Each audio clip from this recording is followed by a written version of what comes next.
deep breaths. Okay. I'm from the West Side, and what we call on the West Side is you kind of boot up. All right. You're passionate about everything you say. Mm-hmm. And you could come off ultra aggressive. You could come off, assumingly really irate. Welcome to another episode of Strong Place. I'm Io Johnson, Executive Director, Mental Health America of Central Carolina. And do us a favor, please help us spread the word about reducing the stigma surrounding talking about our mental health. Share this episode with a friend, share it on your social media. Please subscribe to our YouTube channel and also hit that like button. It does help us with our analytics, and turn on those notifications so you know when a new episode drops. And today I have the wonderful pleasure of interviewing and talking to Orlandus Gilmore, also known as Coach O, who holds the position of Chief Technology Officer at Navigating Gray, where he is instrumental in shaping the organization's technological landscape. In this capacity, Gilmore leverages his expertise to oversee the development, implementation, and management of tech initiatives, ensuring that they align seamlessly with the broader mission and goals of the organization. And, I know a little bit about your tech background, but tell me what I didn't talk about, because there's so much more. I just didn't want to read all those 14 paragraphs. Thank you. But yeah, tell me more about who Orlandus is. And Well, thank you, Io. It's a pleasure to be here. I'm born and raised from Charlotte, North Carolina. Really happy to be from this city. Born on the west side of Charlotte. West Side? The west side, and was able to actually, be able to flourish from that environment. So, of course, on the west side, I'm from one of those areas that was redlined, that was one of those most impoverished area. And so, as a very early young age, I was bused from our neighborhoods across the city Really? to some of the most affluent areas, right? And so, at a very young age, I could see the difference in between where my family and my heritage started and where others are starting from. So coming from this environment, the west side of Charlotte, I met a lot of cool, neat, engaging friends. Some are here, some are not here, right, due to where we come from. Right. And so when we talk about my technology journey, it really started at an early age, wanting to be great, wanting to really try to find my gifts. When you're raised in a family that's a tight-knit family, but early on I was with my single mom, right? My biological father was not in my life, right? So when you see that and you grow into a young man and wanting to build something for your family, it changes kind of your velocity and some of the goals and gifts that you think you have and that you want to achieve. So going through middle school and high school, I met a lot of good friends. One of my best friends, we are now working together, right, in our community. Went to prom together, went to South Meck High School together. So when you're bused from the west side of Charlotte to South Park, I was able to notice that I could put my home maybe 6 times in one of the homes that I was passing by. So immediately you say to yourself, what did my family did or didn't do well? What were the advantages or disadvantages? And what are you going to do, right? And so I think my mental health journey has always started from, I want to be better, I want to do better, and I want to do for my kids what may not have been done for me from, my father not being there and other areas of my life, just to start. So I think that the journey and that mental health thought process of who are you, I think that's what drove a lot of me, being very competitive and want to achieve things that others may not think about. Right. So I didn't grow up in Charlotte, but my grandfather did, and my family, I have a lot of family here, are also from the west side. And so you talk a lot about, like, I hear the pride and coming from the west side, but then also hear you say that you went to South Meck. Did that create any issues for you, or was that really common in the neighborhood that you went in? So all of you were bused, or did you feel like a pressure? Because I know, especially, like, most of my family went to West Charlotte, and there's a huge, immense sense of pride of saying I went to West Charlotte. So what was it like growing up in the west side, but going to high school in the south side? And That's right. did you get, like, pressure in the neighborhood did you have to kind of earn your street creds because you didn't go to high school with them? Like, what was that like? So that's a great question. I think that overall, everyone that's in the what they call now opportunity zone, they Uh-huh. all were bused, right? Okay, So so we you were all were all bused together. You may have okay. been bused to different schools, Mm-hmm. but you were bused out of your environment to another environment, and it really Interesting. started at an elementary school age. So when you think Really? about the mentality, I know that our mentality coming from the west side going to a Beverly Woods or a school that's on the south side or Mm-hmm. South Park side, Mm-hmm. the teachers had the biggest adjustment because we knew who we were. And you would have some teachers that would, speak to us and they would be, accommodating and they would want to help you, but they had a culture shock, right? Mm-hmm. But there are also teachers that were amazed that some of us would think that we were better than other kids because we had that confidence, right? So, Right. there have been times that teachers would ask me and close friends, who do you think you are? Like, where do you come from? Mm-hmm. Why do you feel that you can do this or that you're able to do that? And I said, well, because I have air and opportunity. My Right. parents taught me and family taught me the right way to think and the right way to handle yourself. So I think it was a more of a culture shock understanding the teachers, the principals, because they had never seen busings of the type of students that were coming. But I think that Yeah. over time, the adjustment that was made was we already pretty much had the street cred. We're from the boulevard. But Mm-hmm. for me, the credibility came when I could actually meet others and build relationships with other type of individuals. Mm-hmm. That's kind of what helped me expand, right, and meet others kind Right. in my ecosystem. Do you think it was the influence of going to high school in the South Side that led you into tech? Because you see more often, but to me, black men in tech is not it's not really a thing. You don't really hear a lot of men talk about it. I think it's more prevalent now and we know more about it because of social media. But, and how long you've been in the tech industry for? 25 years. 25 years. So back then, we didn't have the social media to talk about it. Did you feel like you were a unicorn when you were getting into tech? Like, tell me about that. Absolutely. So I would say to your point, I've always been the one person, one African American, one black guy in the room. It doesn't matter during my entire career. Mm-hmm. And so I would say I didn't start off in tech. I went to Winston State University, entered to serve, depart to learn, entered to learn, depart to serve. I went there for accounting. Why? Because me and my family said, hey, accounting is seems like it makes you the most money, right? That you know how we go through it. You want to make the most money, Mm-hmm. but it was boring. You go through, some of those LIFO and FIFO classes, and I was like, nah, I'm not doing that anymore. So I stumbled upon tech. And so by stumbling upon tech, it allowed me to learn something that was cool and innovative, and yet you can make mistakes and still fix it. So that's what changed that dynamic. Right. So, did you graduate Winston-Salem with a degree in accounting? Did the shift from accounting to tech happen while you were in college or after you graduated? So it was during college, and I Okay. actually double majored, and so I finished graduating with a bachelor's in MIS with a minor in accounting because of the courses. So yes, that was the transition, Mm. You and were smart that too. Okay. well, and played football and was on the Okay. choir. But I would say that So in you life, sang, athlete, tech, yes, and you got yeah, one of them numbers. All right. and in some cases though, that is the minority. Yeah, So absolutely. there have been times in high school, middle school, and even in college where there was an article written about me that how can you be a singer and be aggressive on the football field? But to me, it's just doing the things you enjoy doing and doing it at a high level so you Hmm. just don't leave anything on the table. Right. I love that. Don't leave anything on the table.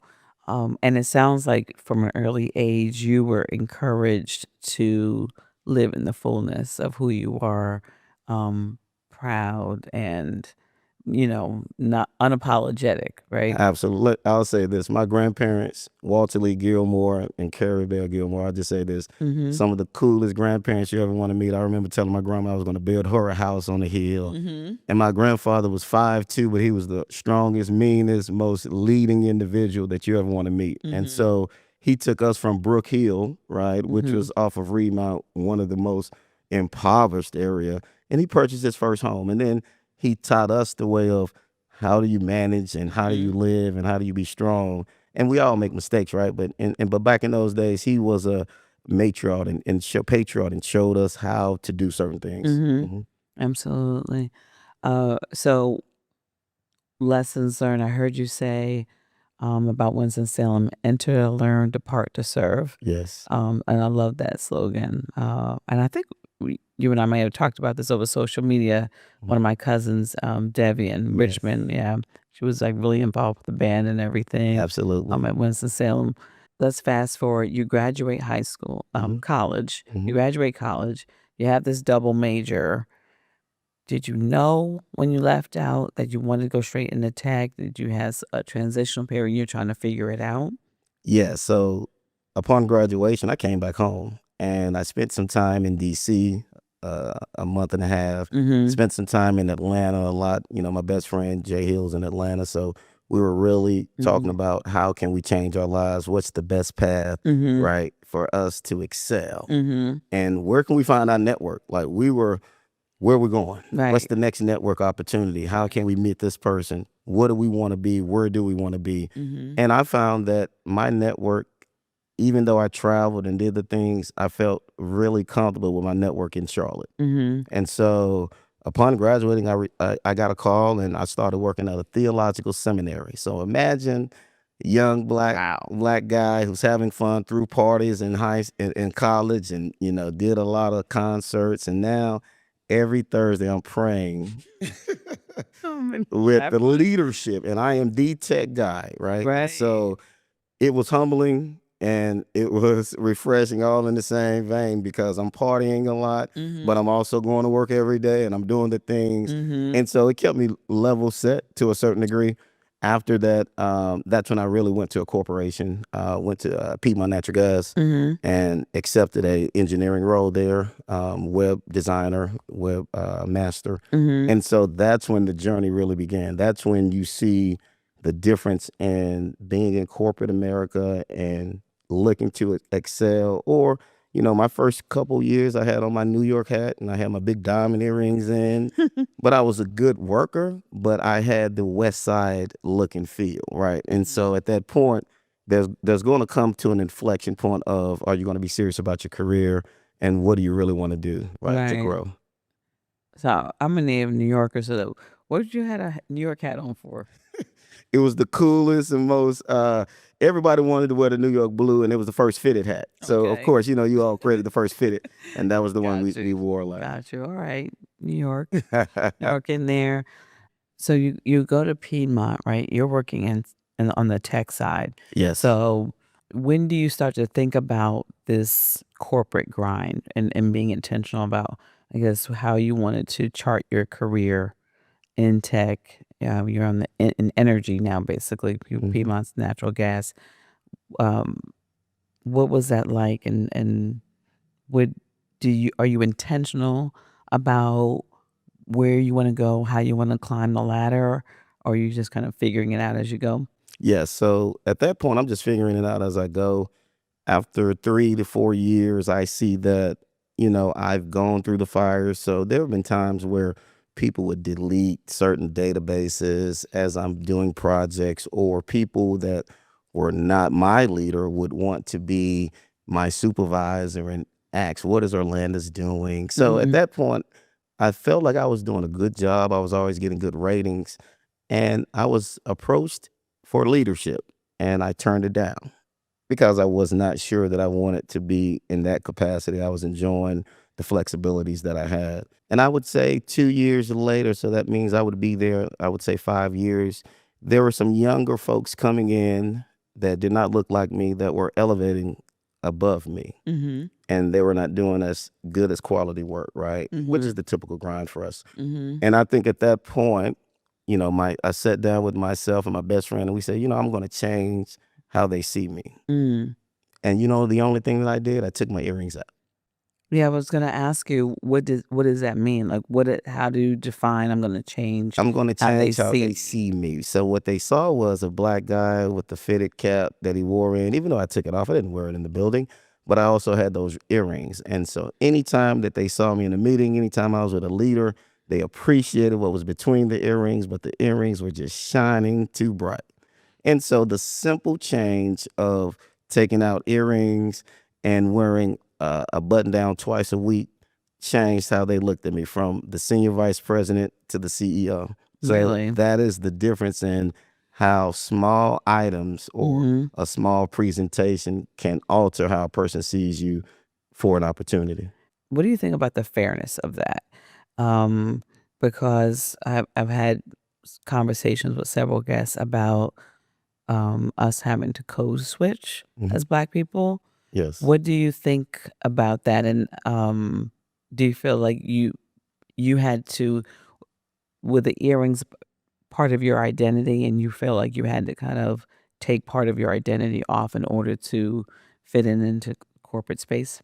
Yes, I did not have earrings all my life because out of respect for my mom. Mhm. So I put those earrings in once I graduated Mhm. and felt like I've achieved a certain level, and I wanted to use it. So it was a part of my identity. I never took them out, right? Mhm. And so, but with all sacrifice and all great things, you got to understand what is, right, your North Star. Mhm. And are earrings going to stop what he has for me, Mhm. or what God, my higher power, has for me? No, right?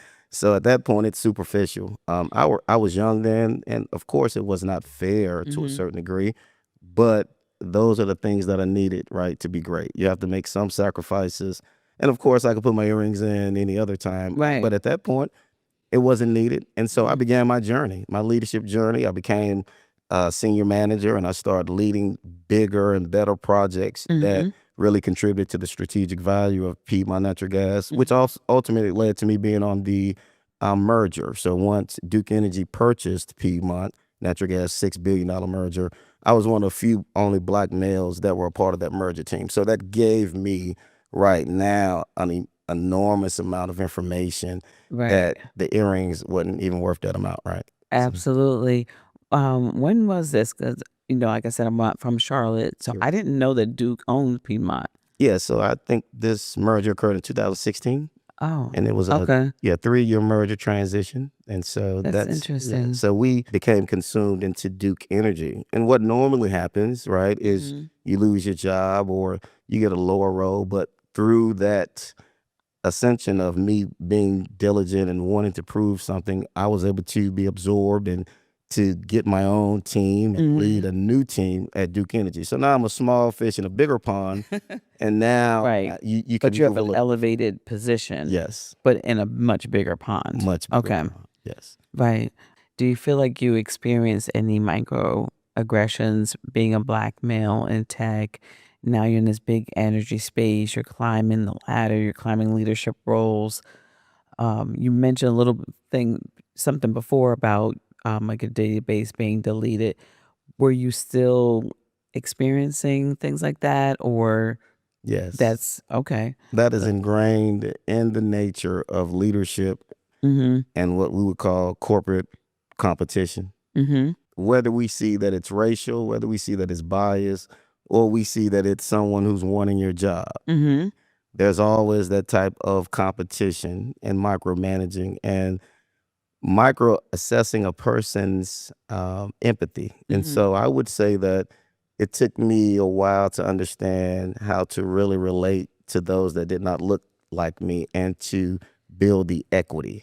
And so I really, really worked on getting to know all of my leaders. And I Mm-hmm. wanted to get them know the same way, but get to know them differently. I would imagine that the tech space, even at that time, it's diversifying in terms of gender now, but I would imagine it was still very predominantly male.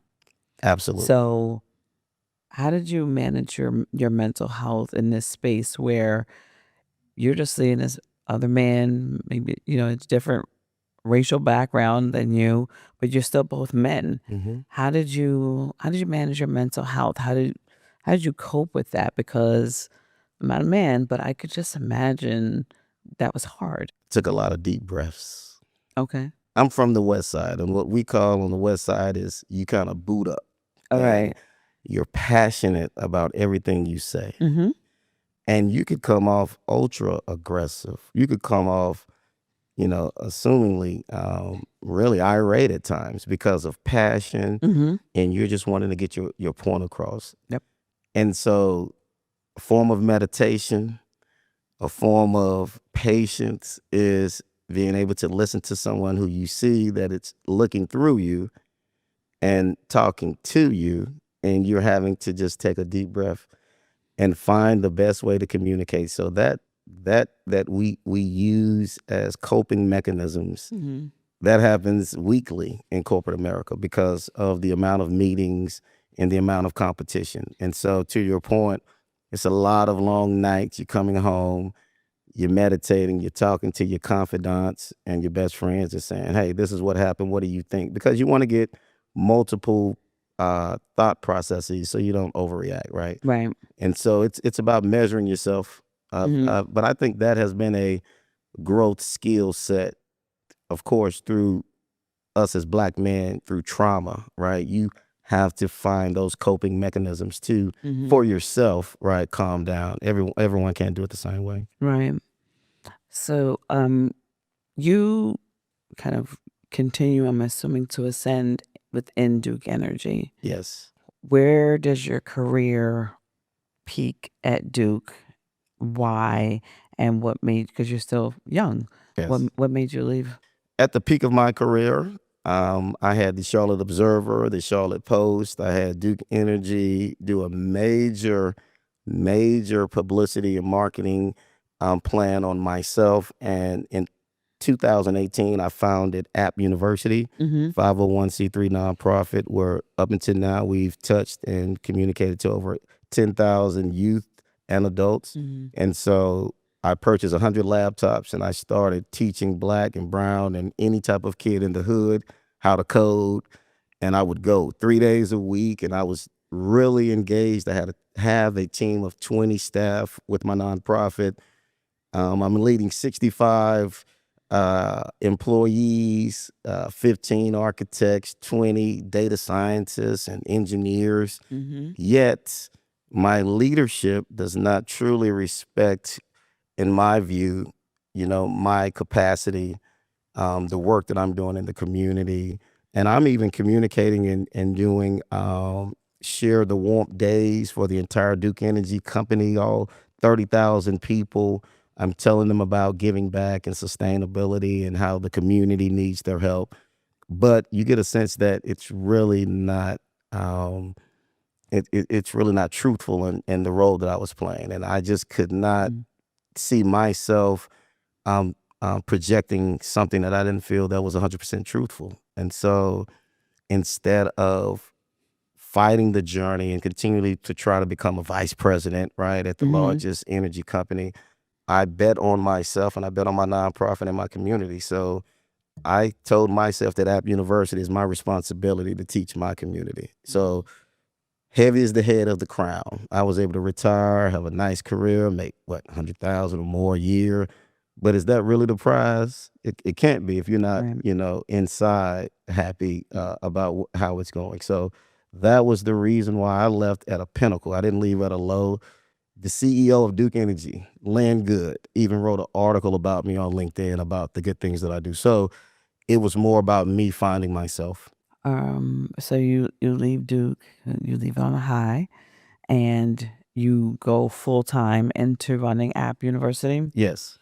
Tell me what that's been like. I know the transition from getting a nice, healthy, steady paycheck to working for yourself and being an entrepreneur, and that's a whole other type of mental health conversation because that's a Absolutely. lot. But yeah, tell me, like, how, what did you go through? How did you process? How did you shift? And where are you at now in that journey with AppU? Sure. Thank you.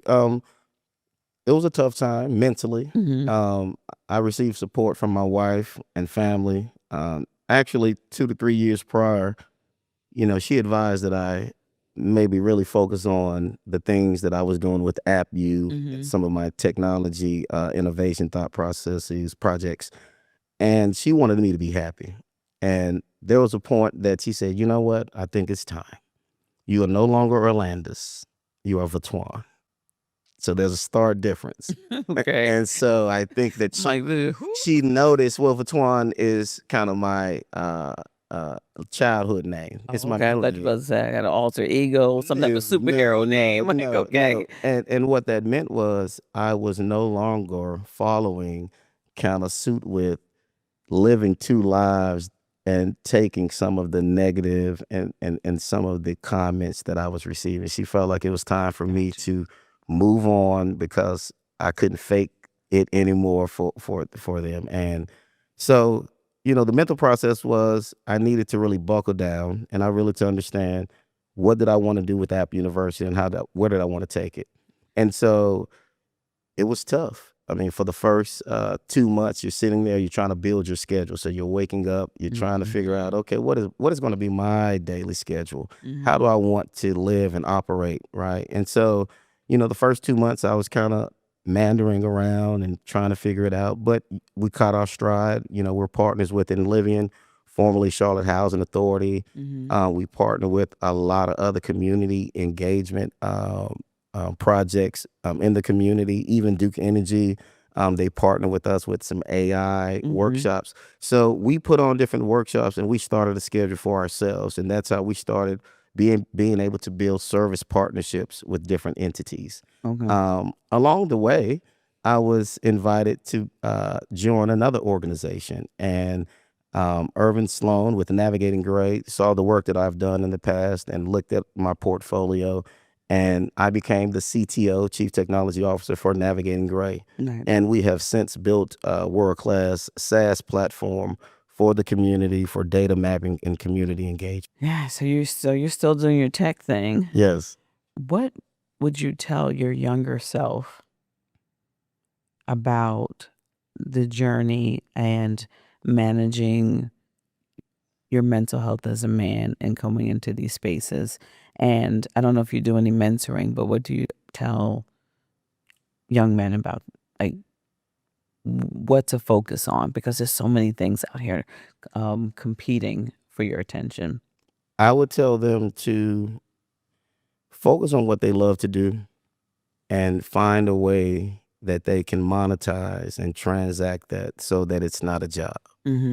I think one of the things that changed my life through business is understanding the financial markets, understanding how money is made, how taxes and money is spent, because that makes you a better person when it comes to saving and understanding how to take care of yourself. But stay motivated. I think without motivation, the minute that a child or a young male doesn't see that they have a gift, or the minute that they don't have a goal in life, that's when they'll fall for anything. And you always have to stay motivated, right? I'm 48 and I'm going to stay motivated till I'm 108, right? Because I want to win in everything that I do. Right. But if I were to tell myself, a younger self, is love what you do, focus on it, and go 100 miles per hour at it, which is what I somewhat did. But then really get into understanding finance and understanding how to take care of yourself. A lot of our men, they do not know how to take care of themselves because they don't understand finances. And so it's simple. Finances is saving. It's making money. It's saving it. It's spending it for expenses. And it's finding a way to have the little small that you have saved to grow, right, on its own. Right. Very simplistic. That's that minor in accounting coming out. Yes. Okay. I mean, that's great, because what I hear from you and why I call you a unicorn is that you are in tech, you've got a finance mind, but you also care deeply about your community. Absolutely. And so that's amazing. What's the next iteration of Orlandus? Where do you see yourself? Because you talked about grinding it out until you're 108. So what are you doing for the next 60 years? Well, for the next 60 years, I'm giving back to my community. My goal is to build 10,000 Black coders. My goal is to build young men that understand how to cut to the cash. So cut to the cash is another slogan, and it's another initiative that I am putting my money where my mouth is, right? I'm giving these young Black males and young Black females of color, I'm giving them cash to learn how to invest in themselves. And I'm going to give them the means to grow capital so that it can become a scholarship or it can become a retirement IRA, right? Mm-hmm. And so that next evolution is I want to continue to give back to my community in the technology and in the finance field. You'll see us doing workshops all across the United States with youth in technology and finance. But Mm-hmm. you'll also see that my SaaS product will grow, and it's going to help track and report all the good that's happening in our hoods across the United States. So Doing that good journey in the will never hood. stop. And I will say this Love it. lastly, learn how to fail forward. I have failed 20 times before I succeeded once. Mm-hmm. And I always tell people my journey is always going to be harder than yours, Mm-hmm. not because of anything outside of myself, because most things that don't happen for an individual starts within. And if you don't cultivate yourself and understand you make mistakes, and if there's always someone else to blame other than yourself, then you won't succeed. So I know, and people should know, that you're going to fail. You're going to make mistakes. You're not going to be looked at the way you want to be looked at on that first day. But on Mm-hmm. day 100, on your 100-day plan, you should be a different individual. How do you take care of your mental health? I pray. I try to stay well grounded. I try to instill good values in my kids. I try to be a great son to my mom and family. And, what I see is when you're around family or a safe place, you're in a safe space. Mm-hmm. And so mental health is about being safe. Right. It's just about being safe. And so I eliminate those places that I'm not safe in, and I stay in those places that are safe to me, right? Because you're always going to be in uncharted territories, but that small, safe place, you stay in that little lane and meditate and just try to come out a better person. I like that what you said about it being in your safe place. Yeah, because I think about that often. I don't function well in spaces that I don't feel safe, even if I'm quote unquote like the boss or whatever. Like if I don't feel safe, it will manifest itself in my mental health, in my actions, my words, my communication, anything. So I think that's really, really good advice. You mentioned about also joining Navigating Gray. Mhm. And so is that something you foresee to continue doing, or as App University grows larger, do you think that you'll need to devote more time to your own personal project? Well, I would say that they're going to live parallel. Okay. Yeah, they're going to live parallel. These are the two places Mm-hmm. that's going to always be there, because I feel that my role with Navigating Gray can help and continue to fund my initiatives, right, with App University. It all ties in. Mm-hmm. The work that we're doing will enrich, because universities such as NC State and Winston-Salem State, they're running certain initiatives and programs through our platform. So we're Mm-hmm. training kids through our platform, and Nice. students that may become internships and actually get hired by Mm-hmm. Navigating Gray and App University. So the goal is to continue to grow the ecosystem. Okay. The more developers, the more coders, right? The more financial advisors that we develop, that further pushes our impact out, right? Because let's look at a black college. You get kids that come there from everywhere. Right. Some of them are from some of the most impoverished areas, right? And if you get their testimony and take that testimony back to where they came from, there are probably 60 more just like them that could not go to college. Mm-hmm. So how do we get access to those additional 60 kids and youth to get them in college, or to Right. give them something that they can succeed in? And so impact happens over time, one person at a time, and how can we extend that network, right? Right. So I want to continue to extend my network. I mean, I used to want to be the most influential black in tech. I don't need to be that anymore. I just want to touch as many kids as I can. And if I can touch 1 out of 20, I've done my job, because that one is going to touch 20 more. Right? Mm-hmm. So, Amen. Amen. I've enjoyed our conversation. thank you. I'm really impressed with just everything that you're doing, the space that you're taking up. But I think most importantly, the fact that you are really intentional about reaching back and making sure that these young men and young boys that are coming up behind you, and girls, I'm assuming, right? Yes, everyone. Yeah. Yes, Okay. yes, yes. Because I don't want anybody to think I want no emails that girls cannot do tech because I'm very technical, and my mom was IT Hmm. all of my life. When um, my grandmother was a registered nurse, and in her mind, that's how women got out of poverty or out of what it was is to go into nursing. And my mother couldn't stand the sight of blood. So Okay. my grandmother was so distraught over my mom not wanting to go and be a nurse or a doctor. And she just fell in love with computers. That's back when they had the mainframes that was That's taking right. up whole warehouses and stuff and Hmm. buildings. And so she left Morgan, pregnant with me, but left Morgan State and went and did a some type of like technology course at, Hmm. it was either Columbia or NYU in New York City, where I'm from. And she was one of, I don't even know if there was another one. I don't think she really saw anyone else that looked like her, because now you're thinking about, she's a black woman that's in a male dominated space, in a white Yes. dominated space. Yes. But she stuck it out. Her and my grandmother butted heads and they clashed for a minute, but she stuck it out and she went into the banking side of tech, and just climbed the corporate ladder. When she left JP Morgan Chase, she was like a vice president or something, and but she designed banking systems.